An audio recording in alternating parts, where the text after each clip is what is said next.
istimewa ini. Supaya ada teman berbincang, saya ingin memanggil beberapa. Yang pertama ada Ibu Dr. Anda Zahra, silakan Ibu mengambil tempat. Kemudian ada Kepala Madrasah Alia Negeri Karimur, langsung saja silakan Pak mengambil tempat. Kemudian dengan hormat kami jemput Dato' Muhammad Rosiuddin Lakir, silakan Bapak.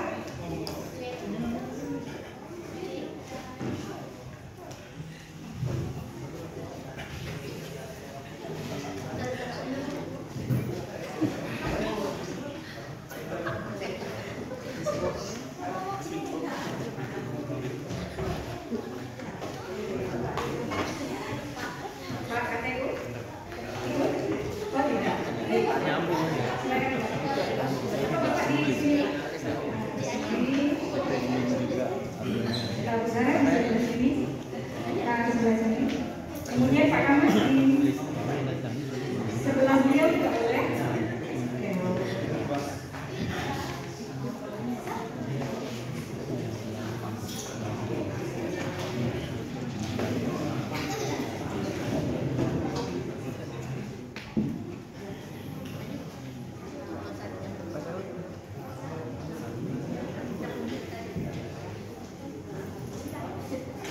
Bapak Ibu, tuan-tuan yang kami hormati, saya Bini Asmida 30 menit ke depan akan membersamai Bapak dan Ibu beserta tamu kita nanti akan bincang santai ya terkait literasi seputar puisi Melayu.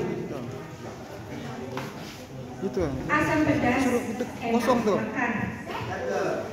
Pak tuh sampaikan aja. Kita pakai ewah yuk. Saya minta disambung. Satu lagi tuh. Dari Ibu, dari Tuan boleh. Satu orang.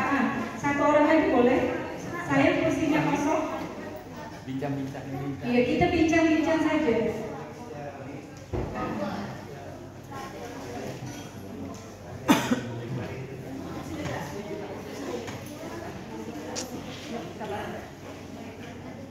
Saya ulang, saya minta ewahnya di belakang. Ya. Asam pedas enak dimakan. Asik. Dimasak oleh Tuan Maimun. Izinkan saya, tuan-tuan, Bapak Ibu, mengucapkan alhamdulillah. Selamat datang di kantor Kementerian Agama Kabupaten Karimur.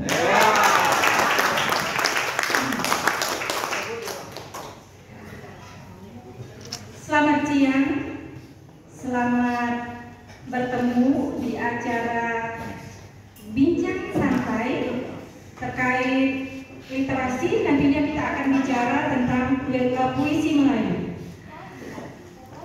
Bersyukur kita kepada Allah Subhanahu wa Ta'ala, Tuhan yang Maha Esa, karena rahmat dan berkenannya pada hari ini Jumat 18 Juli 2025 kita semua dapat bertatap muka bertemu di kantor Kementerian Agama Kabupaten Karimur. Bapak dan Ibu, tuan dan puan yang berbahagia, bicara tentang literasi itu sudah tidak asing lagi, melekat dengan kehidupan kita sehari-hari. Begitu ya Pak? Ya, kita ada di sini karena literasi. Kita menerima undangan, kemudian kita menyambut para tamu, lalu kita menyiapkan segalanya sehingga pertemuan pada hari ini itu semua karena literasi. Kemudian literasi ini menjadi insersi, menjadi penting jika dia masuk ke lingkup pendidikan, yaitu madrasah dan sekolah-sekolah. Kita tahu ada kegiatan-kegiatan literasi Pak di sekolah, ada kegiatan menulis di sekolah, ya seperti itu. Dan kita semua biasanya terkesan dengan kata-kata dan pilihan diksi yang indah. Nah, pilihan diksi yang indah ini itu biasanya ada pada puisi ya Pak.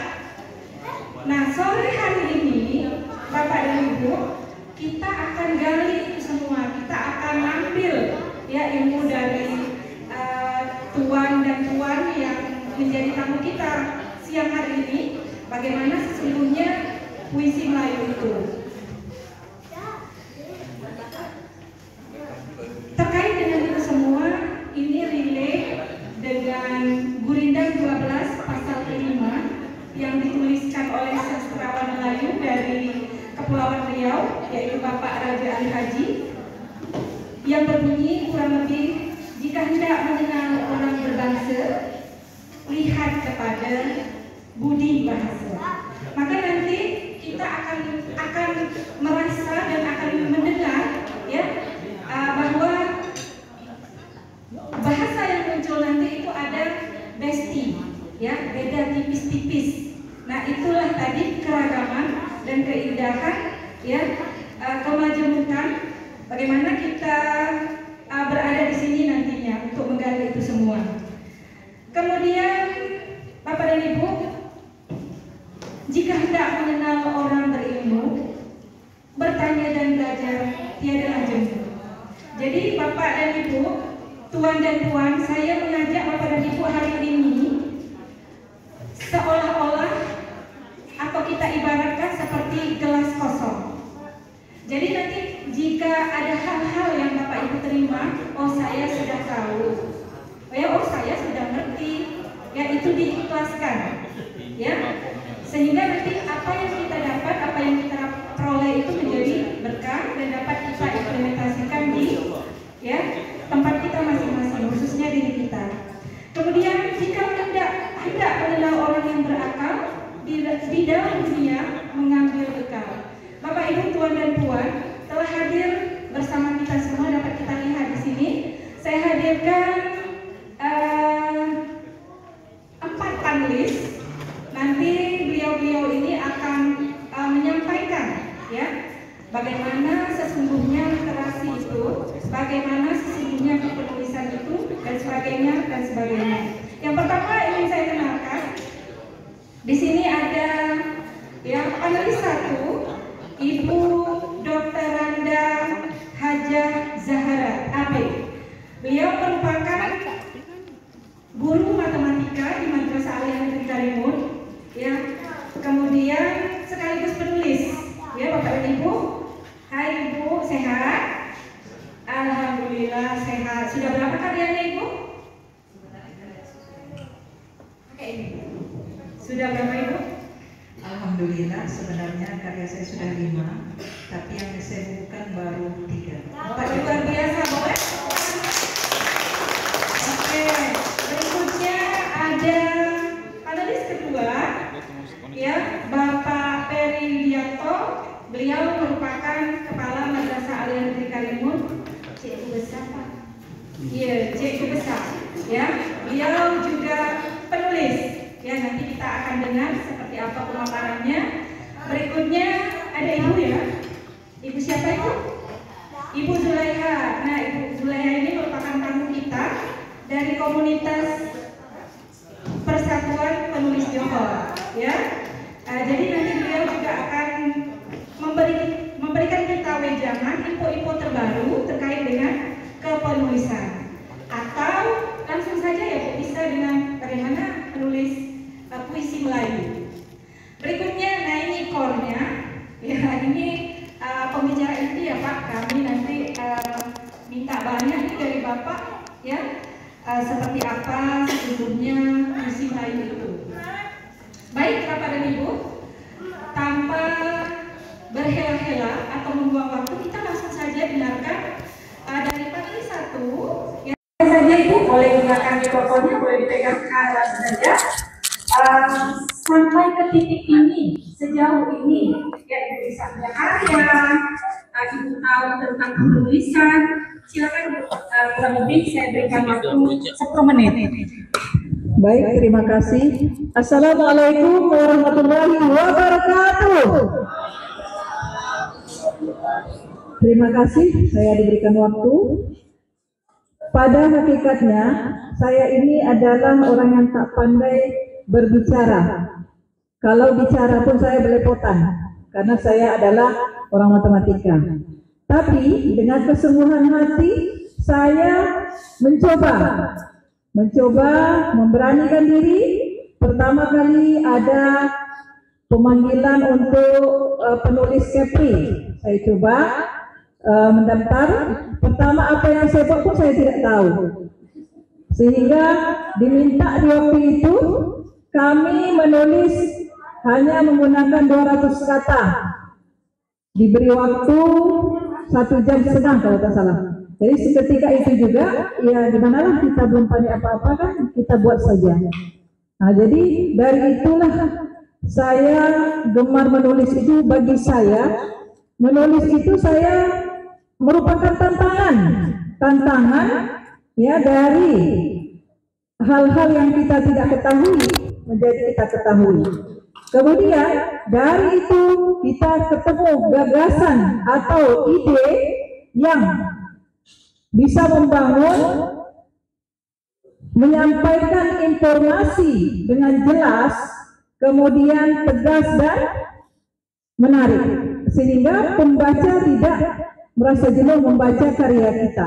Oke Ibu, kalau kami boleh tahu nih, kira-kira buku jenis apa yang Ibu tulis? Fiksi atau non-fiksi?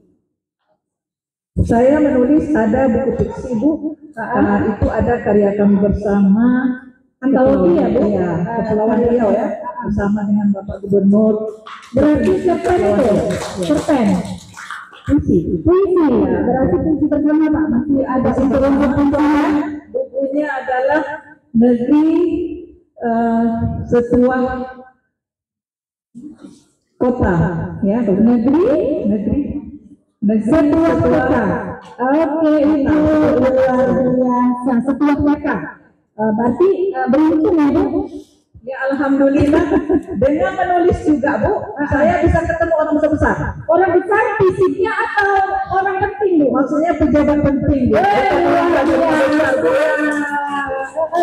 Berarti itu tiket bonus buat Ibu untuk menuju atau melangkah ke tempat berikutnya atau jenjang berikutnya ya Bu? Iya Bu, alhamdulillah Bu.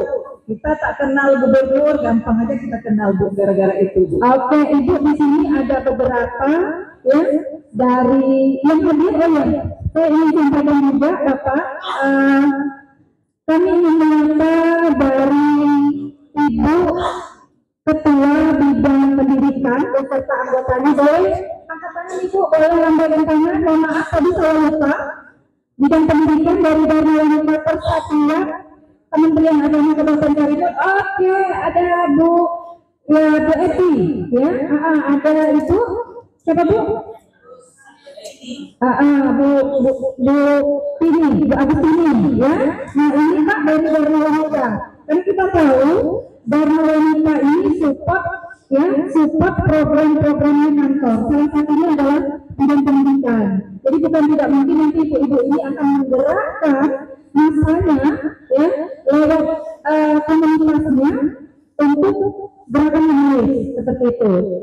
Baik, berikutnya juga ada guru Pak yang ada di sini.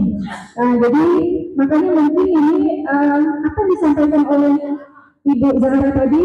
Kita berharap ini menginspirasi, bisa menggerakkan para guru untuk menulis. Kita beralih ke panelis yang kedua. Ada Bapak Kepala Madrasah, silakan kepada Pak Peri ya, kurang lebih ya 10 menit ya Pak, poin-poinnya saja, silakan. Alhamdulillah. Bismillahirrahmanirrahim. Assalamualaikum warahmatullahi wabarakatuh. Terima kasih moderator ataupun bu acara telah dikasih kesempatan. Kenal Pak, saya Ferry Dianto Pak. Cukup terkejut dipanggil sebagai pembicara. Ya.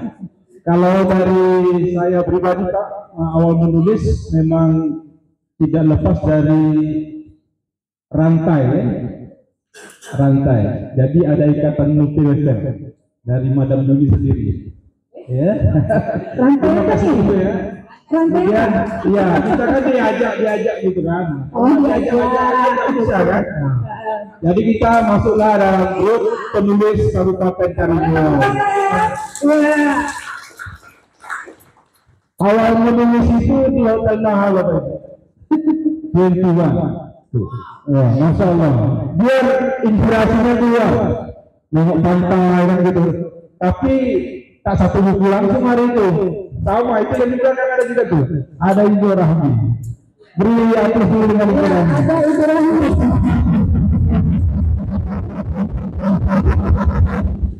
Nik pun ikut melihat. Jadi kami menulis bersama beliau. Menulis. Kalau tulisan saya di hotel itu berjudul Selesai Ayah Bapak Ibu. Tapi karena nggak pede mempublikasikannya, masih tersimpan di laptop. Tapi saya revisi setiap saat, nanti mau terbit. Belum publish. Iya, belum Belum publish. publish. Ada di sini depan ada satu fiksi, non fiksi, original pelajaran. Ya, boleh. Dari tepuk tangan Bapak dan Ibu. Iya. Ayo belajar kimia 12. Kemudian ada sama-sama dengan Bunda saya juga, dengan Rahmi, ya ada negeri setua, ya Rahmi dengan negeri setua kata. Ini ada Tuan Azril Arizalno. Ijah adalah memang dahsyat. Ini sudah sampai ke Prancis.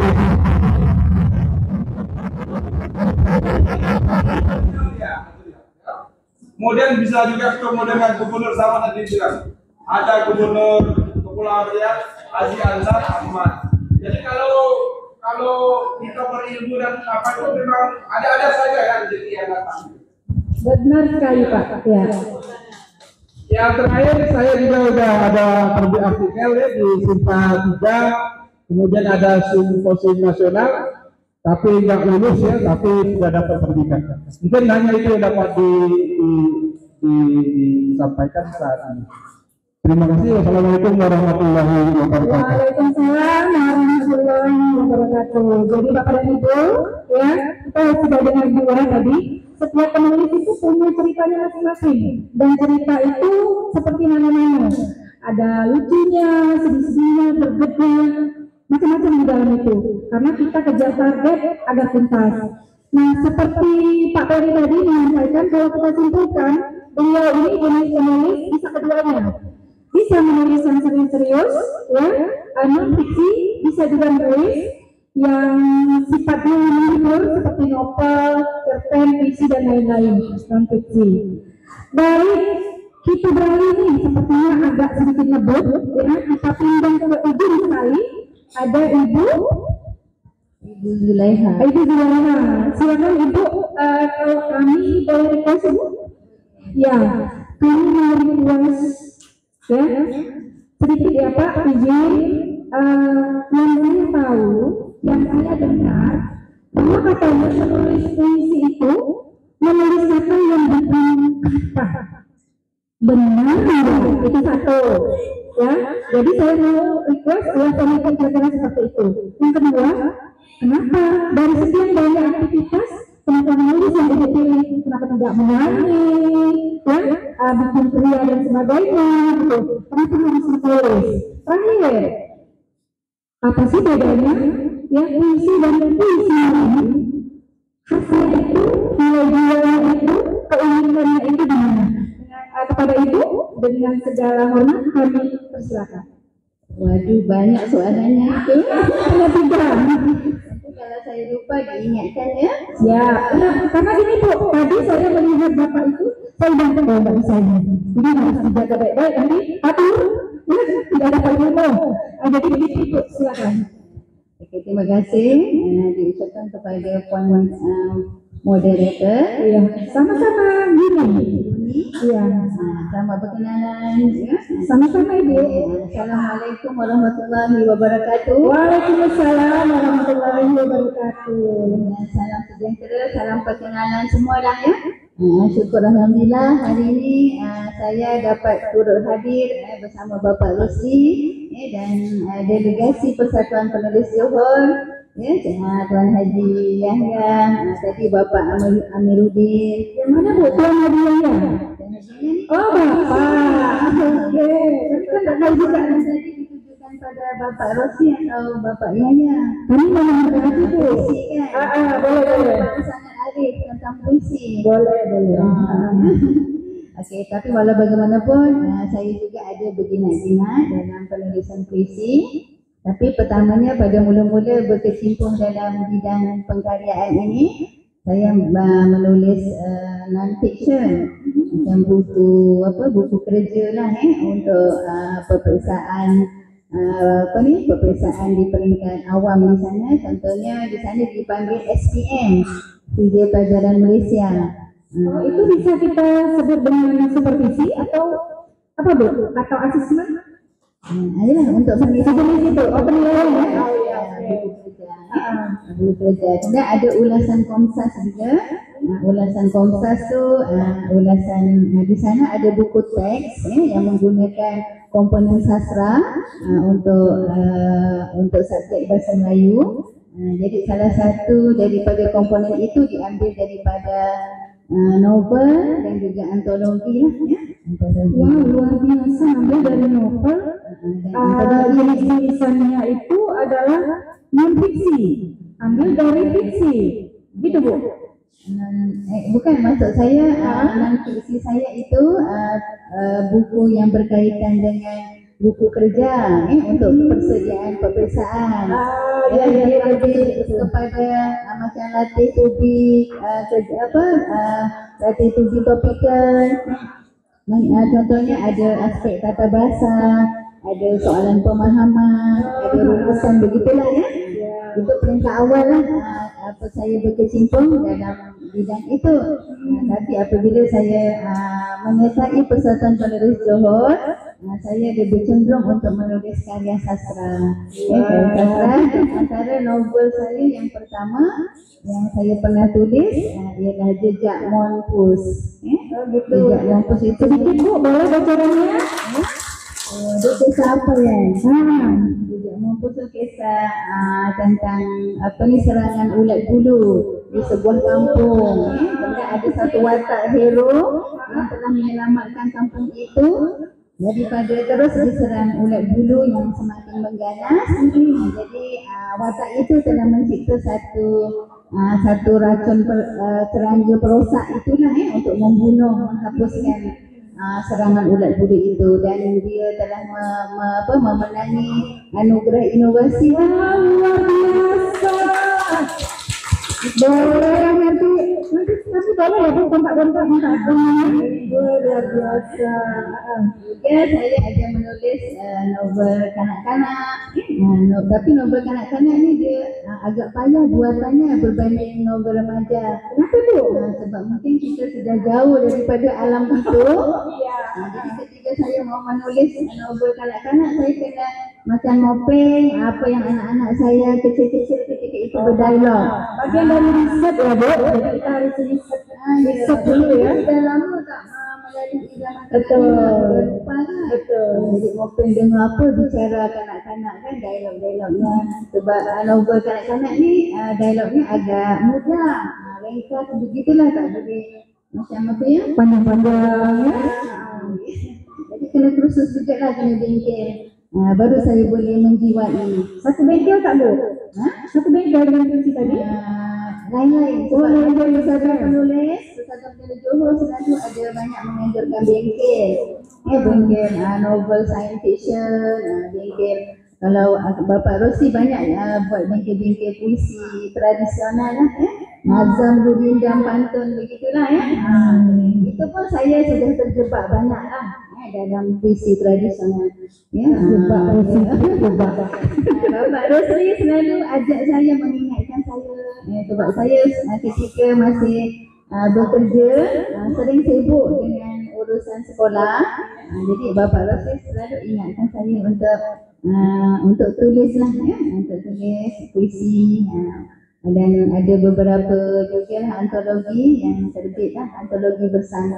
Baik, sejauh ini karya personal sudah berapa Bu? Buku yang ditulis sendiri?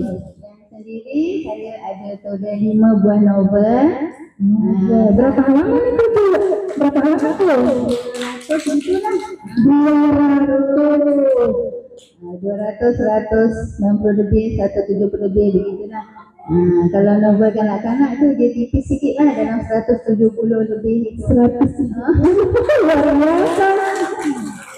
Jadi semua bergerak persatuan penulis. Kalau saya tidak menceburi persatuan penulis, mungkin saya kurang ada motivasi untuk menulis. Ya, bolehlah Bapak kalau gitu. Saya ucapkan terima kasih lah kepada Bapak Rosli banyak yang bawa saya. Terima kasih Pak Rosli. Tadi soalannya apa ya Bu? Lupa tadi puisi tadi. Iya, puisi tadi saya katakan tadi, puisi itu yang saya pahami sejauh ini menulis kata tapi bukan kata. Kita misal ya Ibu, ketika kita ingin mengatakan angin, kita tak boleh mengatakan angin, itu kata gitu. Benarkah seperti itu? Apakah ditulisnya seperti itu juga? Ya, dia lebih kurang juga lah sebab puisi satu ungkapan yang puitis, dia punya maksudnya dalam, tersirat. Biasanya kita menggunakan unsur perbandingan atau personifikasi, metafora untuk mengungkapkan sesuatu situasi itulah kita tidak terlalu direct sebab dia banyak kiasan kan dalam pada lembut, tapi kita nak menyampaikan mesej itu menggunakan bahasa yang indah yang mengangkatlah martabat bahasa kita yang meluas kosakatanya ya. Jadi saya kira saya menceburi bidang pengkaryaan ini juga kerana satu ingin menyampaikan mesej, ingin berdakwah lah, secara tegasnya berdakwah. Mudah-mudahan karya kita itu dapat memberikan ibrah kepada pembacanya dan mungkin daripada pembaca itu mungkin seorang yang sikapnya negatif selalu, tapi bila membaca karya kita terus jadi positif, dia beriman gitu, semua yang ke arah kebaikan ya. Mudah-mudahan menjadi ganjaran hingga pahala di alam sana kita nanti insyaAllah. Ibu, saya kira saya sudah banyak bicara. Pantang dapat mikrofon boleh Ibu. Terima kasih kembali Bu. Senang sekali tadi kita sudah dengar dari panelis sidang ya, ternyata tidak terlalu beda ya Pak ya, tidak terlalu mencolok sekali ada perbedaan antara penulis dan menulis di negeri seberang, di negeri jiran dengan penulis Indonesia umumnya. Nah, baik, ini yang kita tunggu-tunggu. Sebelum saya ke Bapak, saya request dulu Pak.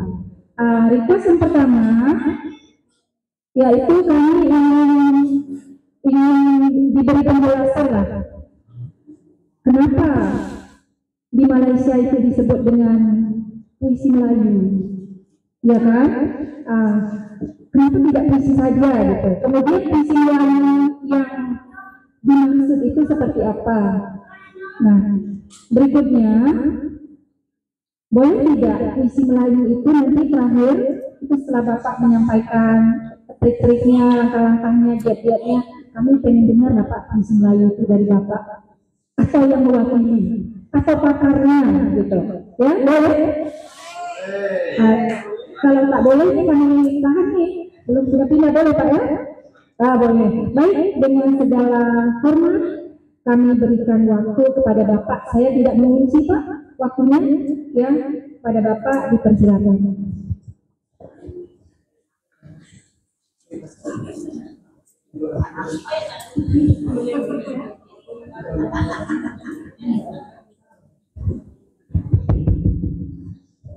Bismillahirrahmanirrahim. Assalamualaikum warahmatullahi wabarakatuh. Waalaikumsalam warahmatullahi wabarakatuh.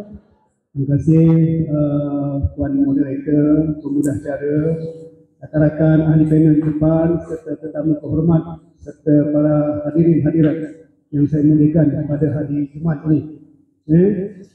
Jadi saya terus saja. Saya sebenarnya orang matematik.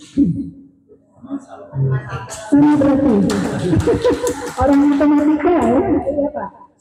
Saya mengajar matematik. Tetapi di Malaysia, kalau cikgu mengajar matematik, dia juga diminta untuk mengajar sains. sains biasa atau fizik atau kimia atau biologi kaji hayat kan. Jadi kalau ikut rekod prestasi saya, sains ini terlalu lemah. Saya terlalu lemah sains. Jadi saya pun bertanya dalam diri saya, dalam jangka hayat saya untuk menghabiskan profesi perguruan ini kan, bolehkah saya bawa dan mengajar sains? Takut nanti ajaran saya salah, kan? Jadi akhirnya saya bertukar minat, sambung belajar lagi dan saya ambil kesusastraan Melayu di Pulau Pinang, dan akhirnya saya minta kepada kepala sekolah untuk mengajar bahasa Melayu dan kesusastraan Melayu. Berkaitan ini. Ya. Jadi dengan beberapa alasan kepala sekolah bersetuju, kebetulan tidak ada guru, maka saya menampunglah kekosongan itu. Bermula dari situ, maka saya mengurak langkah mengajar bahasa Melayu, mengajar kesusastraan Melayu. Oleh sebab itu, saya muncul sebagai penulis agak lewat di awal 40-an. Oh, maksudnya usia ya Pak ya? Ya, usia 40-an. Okey. Saya bermula dengan membaca puisi. Jadi setiap tahun di Malaysia dia ada sayembara deklamasi puisi, membaca sajak sampai peringkat nasional. Jadi memang saya selalu mengambil bahagian, walaupun tewas kali pertama, cuba lagi setelah 5 tahun baru saya jadi juara. Tepuk tangan dulu Bapak dan Ibu. Satu motivasi lah, kerana berpegang pada konsep bahawa putus asa bukan jalan terbaik untuk kita membina diri kita kan, untuk memajukan diri.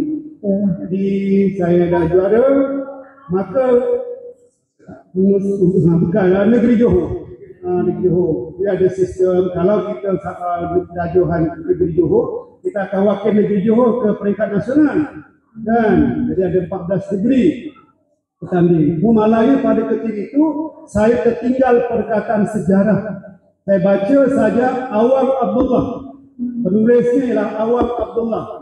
Jadi dalam sajak itu kita kena hafal lah, dan supaya nampak penghayatan kita. Seperti juga seorang guru, ya, kalau mengajar dengan melihat buku, ya, maka kita tidak memberi tumpuan kepada anak murid. Ya.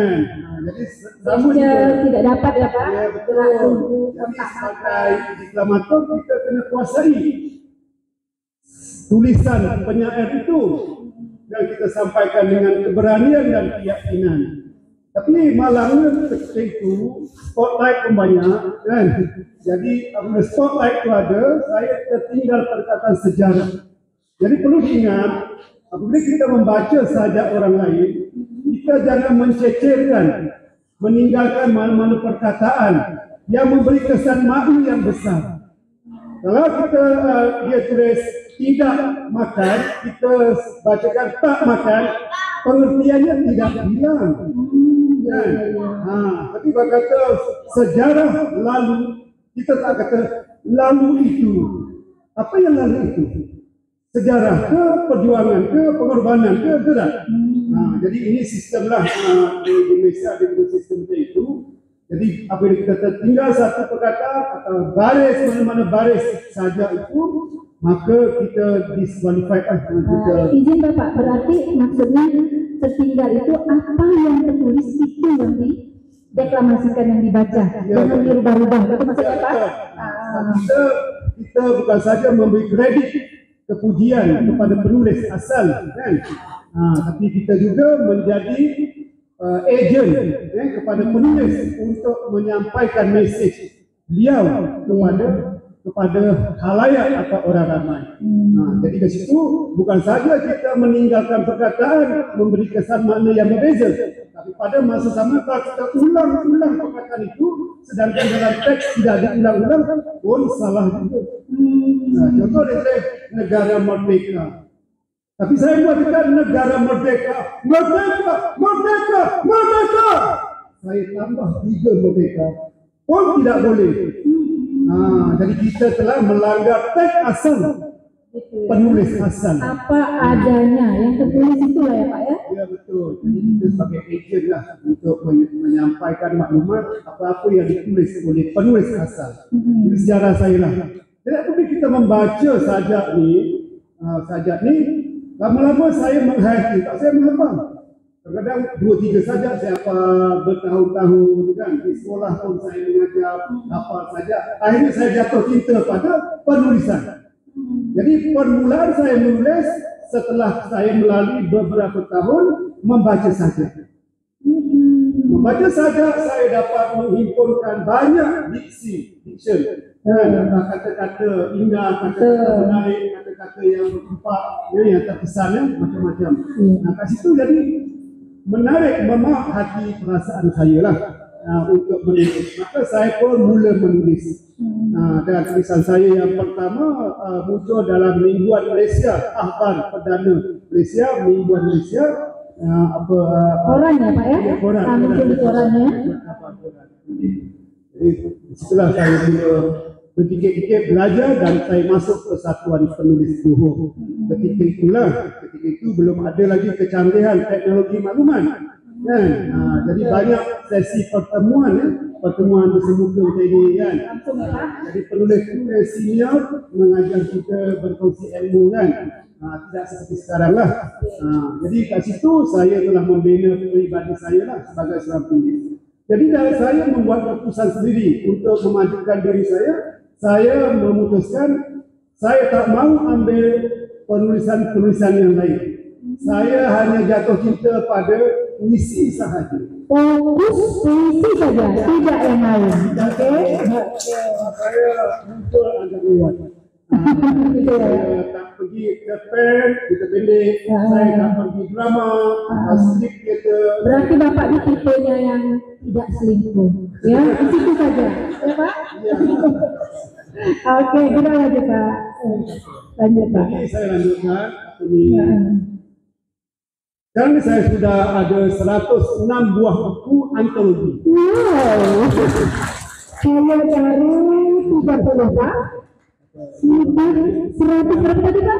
106. 106. Dan saya ada 3 buku persendirian lah. Yang pertama Kabar dari Mimbar. Yang kedua ialah Mahar Sebuah Perjuangan. Dan yang ketiga ialah Kita Adalah Laut dan Ombak. Kita Adalah Laut dan Ombak. Ini 3 buku dan tahun ini akan terbit satu lagi. InsyaAllah mudah-mudahan ada kekuatan untuk luar biasa. Jadi saya berbalik pada soalan tadi. Sebenarnya untuk mengkaji kesusastraan Melayu, saya disebut kesusastraan Melayu sebab orang India pun mempelajari di sekolah kesusastraan Tamil. Cina pun kesusastraan Cina. Yang kesusastraan Inggeris pun ada. Jadi ada 4 kesusastraan. Oleh sebab itu maka dibezakanlah dengan Melayu. Tamil. Seperti itu. Mengikut sejarah pembacaan saya, kita ni berada dalam rumpun Melayu Nusantara. Kan? Inilah walaupun sekarang kita sudah berubah kan ikut rumpun-rumpun tertentu. Inilah provinsi pun sudah berubah. Dulu Riau, sekarang Riau pun dah dibagi kepada 2. Betul tak? Riau dan juga Kepulauan Riau. Jadi perkembangan ini kita kena berbalik pada sejarah. Kita mengangkat Melayu dalam kehebatannya. Itu yang pertama. Yang kedua, dalam mengkaji kesusahan Melayu kita kena tahu 2 perkataan. Kalau ibu kata tadi, fiksi dan non-fiksi. Jadi kalau fiksi itu adalah cerita. Cerita dalam sastra Melayu dipanggil prosa. Prosa, P-R-O-S-A, prosa.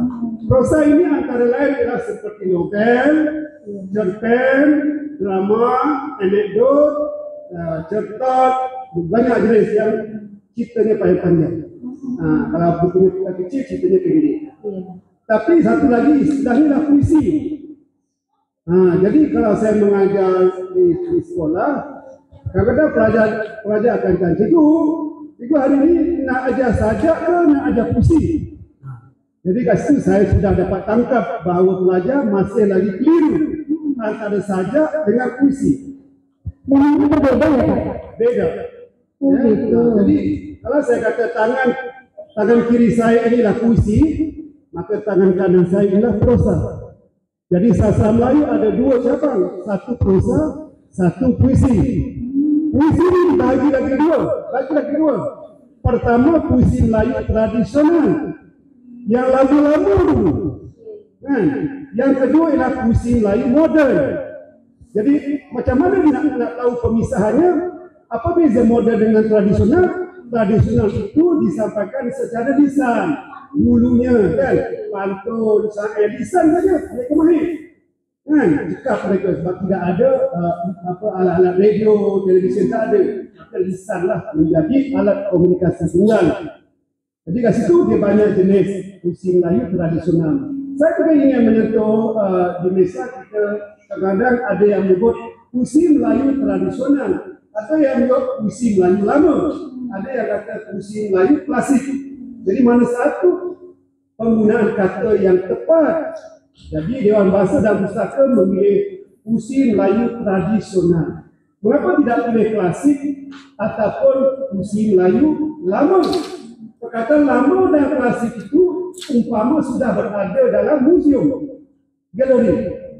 Tradisional ini berarti dari dulu hingga sekarang dia segar, dia membugar, dia berterusan. Lihat saja pantun. Dulu kita mulai dengan pantun secara lisan, sekarang kita pun ada pantun secara lisan dan juga tulisan. Jadi apa yang membezakan antara yang dahulu dengan yang sekarang ialah revolusi di Eropah yang kehadiran mesin cetak. Jadi kehadiran mesin cetak itu pada 1400 Masehi. Jadi itu menjadi tempoh pemisah antara yang tradisi dengan yang bukan tradisi, yang telah ditulis sama ada ditulis ke, ditulang ke, di kertas ke dan seumpamanya. Jadi berbalik pada puisi, kita memperkatakan puisi Melayu tradisional itu yang popular ialah pantun. Di Indonesia pun pantun sudah diangkat oleh UNESCO, sama juga dengan di Malaysia. Kita ada syair, kita ada gurindam, dari Keluar Penyengat Raja Ali Haji. Kita ada nazam, kita ada seloka dan banyak lagi.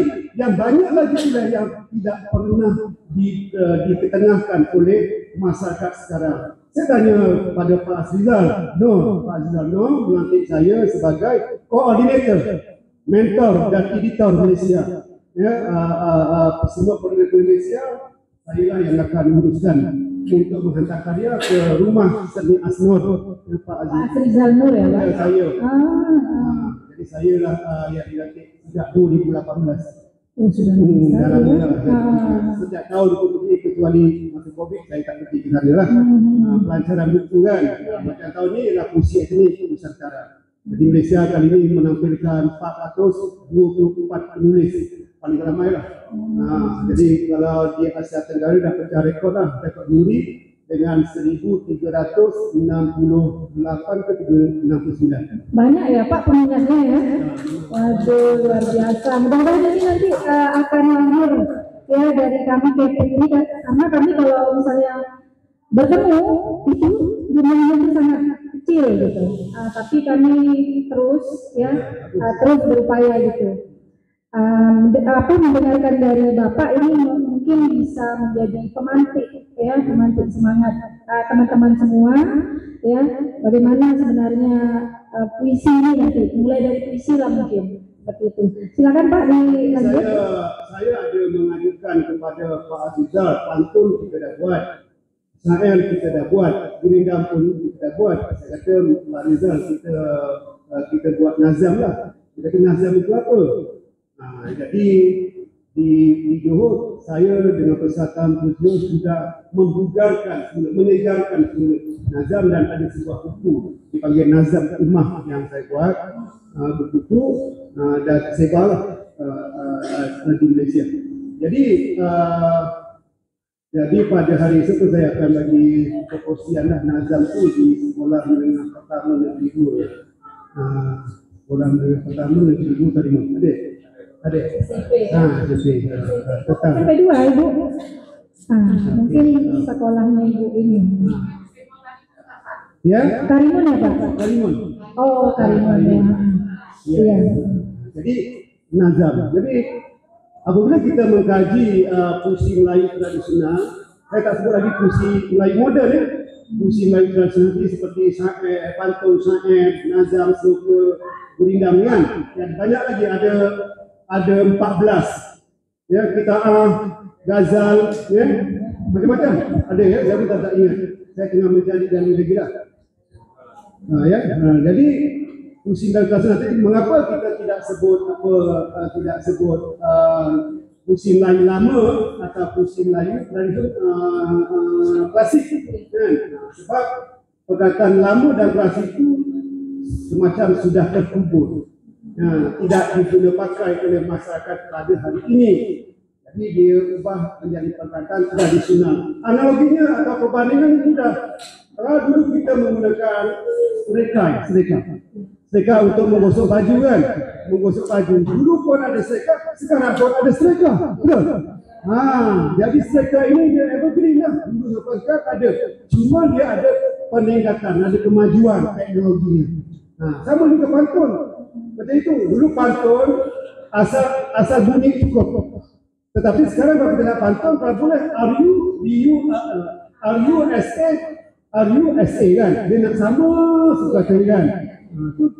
Kalau saya sebagai juri, sebagai hakim, penulisannya lah, kita nilai penulisannya, tetapi dari segi pengucapannya, kita masih kekal, itulah pantun, tetap mengatakan itu pantun. Sebab lima berselang, kan? Lima berselang kalau pantun 4 kerat lah. Kalau pantun 2 kerat, dia sama. Ya? Lain dulu, lain parang, lain dulu, lain sekarang. Jadi lain ulu, lain parang, rang. Lain dulu, lain sekarang, rang. Jadi rang. Pantun 2 kerat atau karmina, dia 5 akhirnya sama. Tapi kalau 4 kerat, 6 kerat, 8 kerat, 10 kerat, 12 kerat, dan pantun berkait, dia berselang. AB. Itu pantun lah, tak apa. Cuma saya nak nyatakan bahawa puisi Melayu tradisional ini ada yang dilafazkan maknanya diucapkan, dan ada juga yang didendangkan. Dendangkan. Jadi kalau di Malaysia, saya tak pasti di sini, kalau di Malaysia pantun memang dilafazkan, dia ada pertandingan pantun, pesta pantun Malaysia katanya.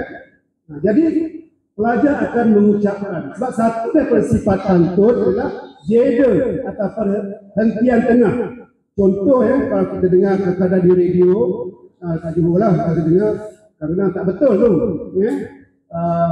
Pulau Pandan jauh ke tengah, pulau baik bercabang 3. Senapas saja. Pulau Pandan jauh ke tengah, pulau baik bercabang 3. Senapas. Salah tu. Sebab satu daripada sifat dia ada jeda tengah. Jeda tengah tu setiap baris dia tengah kena berhenti sebentar. Pulau Pandan jauh, gunung dari bercabang 3. Sedapnya, sejuknya pula. Sebab itulah dia disebut dalam sifat-sifat tu.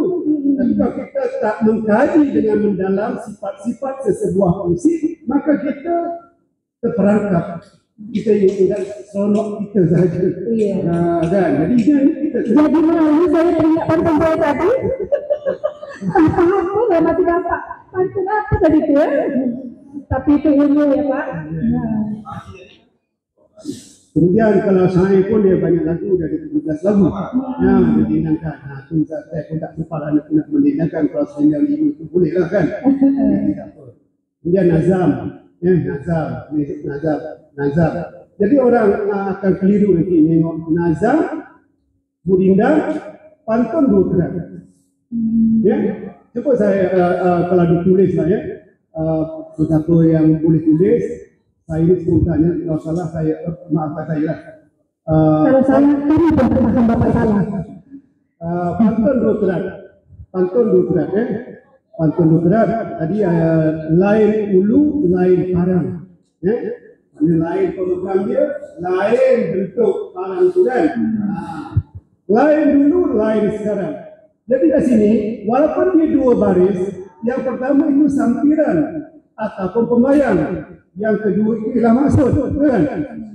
Kalau kita lihat alat gurindam, ya, kalau banyak berkata-kata, disitulah jalan masuk dusta, kan? Baris pertama itu bukan pembayang, baris pertama itu ialah apa?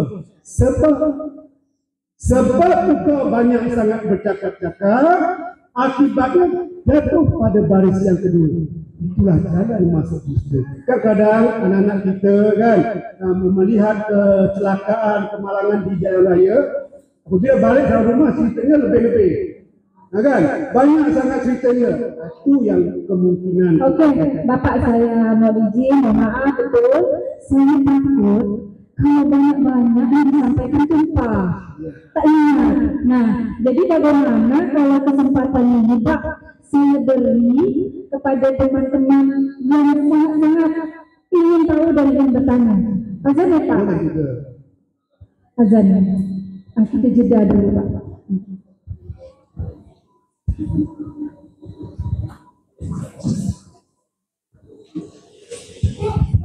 Baik, sambil menunggu azan, Bapak dan Ibu, terutama teman-teman guru, untuk mempersiapkan pertanyaan.